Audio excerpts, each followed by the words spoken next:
Wadidaw, akhirnya One Piece chapter 1087 hadir ke tengah-tengah kita semua, Leo. Dan kali ini adalah ringkasan lengkapnya. Baik, tanpa berlama-lama lagi, mari kita lanjut berlayar. One Piece chapter 1087 diberi judul Tas Kapal Perang. Kemudian dilanjutkan dengan cover request permintaan pembaca, di mana kita bisa melihat S menggunakan apinya untuk memanaskan air untuk mandi kapibara. Kemudian masuk ke cerita. Chapter dimulai di markas Angkatan Laut Giwan. Brenyu menunjukkan Django dan Full Body reruntuhan dua kapal perang besar. Brenyu menjelaskan bahwa itu adalah tas kapal perang, seperti karung pasir, tapi itu adalah kapal yang sebenarnya. Monkey D. Garp menggunakannya untuk melatih tinjunya. Luar biasa, Leo. Brenyu berkata, dan ada dua kapal karena salah satunya digunakan oleh Aokiji. Garp dan Aokiji memiliki aturan khusus. Mereka tidak pernah menggunakan haki atau kemampuan khusus saat mereka meninju kapal-kapal ini, ucapnya. Beralih ke Pulau Hachinosu, Pulau Bajak Laut, markas Yonko Kurohige. Monkey D. Garp masih melawan bajak laut Blackbird. Garp telah melempar Sanjuan Wolf ke laut. Luar biasa ini, Leo, karena kita tahu ukurannya.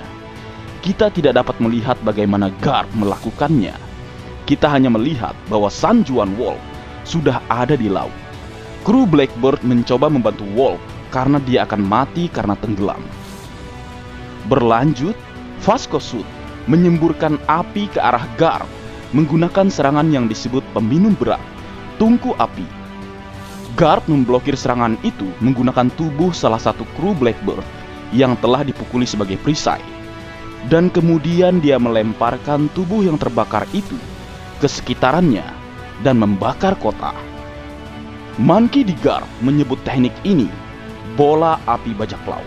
Kita bisa melihat kapal yang membawa anggota SWORD dan tahanan sudah berada di lepas pantai. Hanya Monkey D. Garp, Koby, dan Groose yang tersisa dan bertarung di seluruh pulau.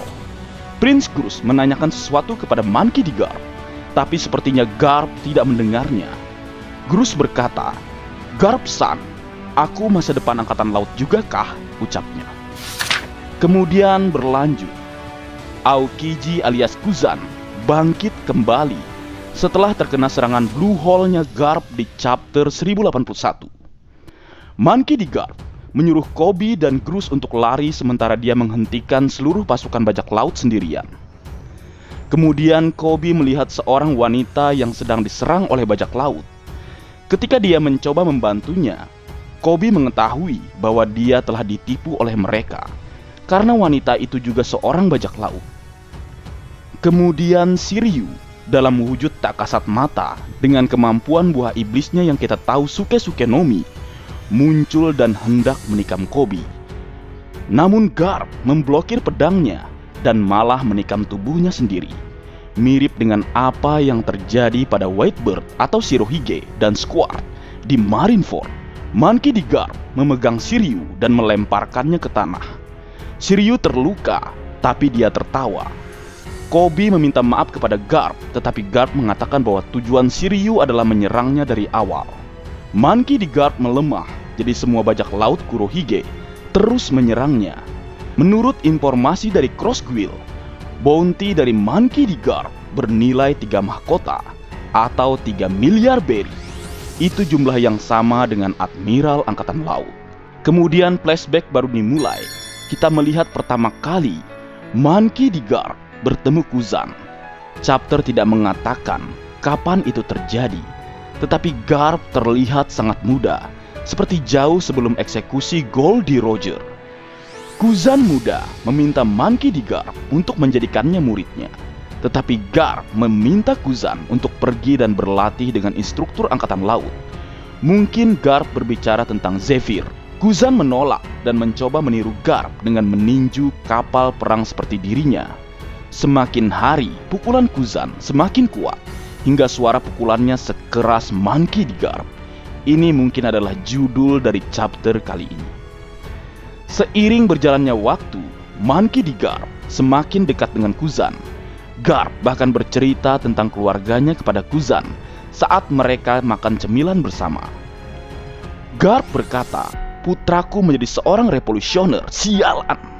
Dan cucuku berkata, dia akan menjadi bajak laut. Sepertinya aku akan membiarkannya.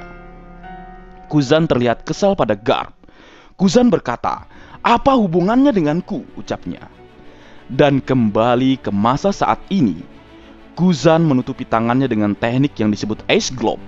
Kemudian Garp dan Kuzan saling memukul wajah dengan haki, menciptakan ledakan besar. Kita bisa melihat petir hitam dari dampaknya. Keduanya saling terlempar ke belakang. Apakah Housokku haki? Nanti kita lihat di big spoilernya atau saat manganya keluar. Berlanjut ke cerita, Apollo Pizarro membawa 2 senjata besar dari pulau dengan kekuatannya dan akan menghancurkan kapal Monkey D. Garp. Di akhir chapter, kita melihat Monkey D. Garp tergeletak di tanah bersimbah darah. Kita tidak bisa melihat apa yang terjadi pada Kuzan. Monkey D. Garp berbicara dengan Koby. Koby, jangan panik. Keadilan akan selalu ditegakkan. Dan cerita selesai. Intinya ya Leo, sampai chapter ini selesai tidak ada informasi jika Garp telah mati. Yang pasti dia tergeletak di tanah. Kita tunggu saja apa yang akan terjadi selanjutnya. Baik, mungkin segitu dulu yang bisa aku bagi bersama kalian Leo. Semoga kalian terhibur dengan apa yang aku buat dalam kesempatan kali ini. Terakhir, jika ada kesalahan dalam pengucapan atau hal yang menurut kalian kurang pas atau kurang tepat, Marga Anime memohon maaf yang sebesar-besarnya. Sekian.